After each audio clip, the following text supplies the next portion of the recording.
Hello everyone, myself doctor సంధ్యా Peethani. So ఈరోజు breast cancer గురించి కొంచెం అవగాహన ఇస్తాను.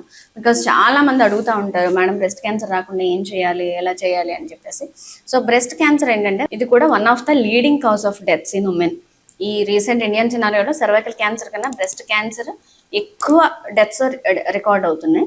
సో కేసెస్ కూడా నమోదు అవుతున్నాయి. ఈవెన్ యంగ్ 26 years 30 years వాళ్ళకి కూడా నేను బ్రెస్ట్ క్యాన్సర్ చూశాను.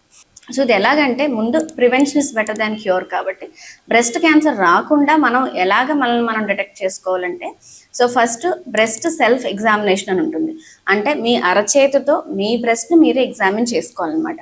ఎప్పుడు అంటే పీరియడ్స్ అయిపోయిన 10 days తర్వాత స్నానం చేసేటప్పుడు పడుకుని అండ్ అద్దం ముందు చేతులు లిఫ్ట్ చేసి కూడా బ్రెస్ట్ ఎగ్జామిన్ చేసుకోవాలన్నమాట. ఎందుకు అంటే ఏ రకమైన గడ్డలు కానీ, లేదంటే నిప్పుల నుంచి చీము కారడం కానీ, రక్తం కారడం కానీ ఉన్నా సరే, లేదా చంకల్లో గడ్డలు ఉన్నా సరే, లేదంటే బ్రెస్ట్ మీద ఎర్రగా కందినట్టు కానీ పుండు కానీ ఉన్నా సరే వెంటనే డాక్టర్ని కన్సల్ట్ చేయాలి.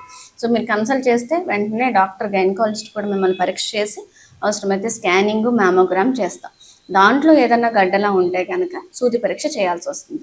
ఎందుకు ఇవన్నీ అంటే బికాస్ బ్రెస్ట్ ఎర్లీగా డిటెక్ట్ అయితే, అంటే ఫస్ట్ స్టేజ్లోనే డిటెక్ట్ అయితే కనుక వెంటనే ఓన్లీ ఆ గడ్డ మాత్రమే తీస్తారు, పరీక్ష చేస్తారు. ఓన్లీ ఆ గడ్డ మాత్రమే తీసి బ్రెస్ట్ని సేవ్ చేసుకోవచ్చు. బ్రెస్ట్తో పాటు మిమ్మల్ని మీరు సేవ్ చేసుకోవచ్చు. ఎందుకంటే ఎర్లీ స్టేజ్లో బ్రెస్ట్ క్యాన్సర్ డిటెక్ట్ అయితే మనకి లైఫ్ లాంగ్ ఏ ఇష్యూ ఉండదు అనమాట. సో బ్రెస్ట్ క్యాన్సర్కి వ్యాక్సిన్స్ ఏమీ లేవు. ఫ్యామిలీలో ఎవరికైనా సరే breast cancer, cervical cancer, lung cancer, liver cancer కానీ, పేగు క్యాన్సర్ కానీ ఉంటే కనుక డెఫినెట్గా మీరు ఎగ్జామినేషన్ చేయించుకోండి గైనకాలజిస్ట్తో. అండ్ జీన్ డిటెక్షన్ ఉంటుంది, BRCA1 BRCA2 జీన్ అని. సో ఈ జీన్ టెస్ట్ కూడా చేయించుకోండి.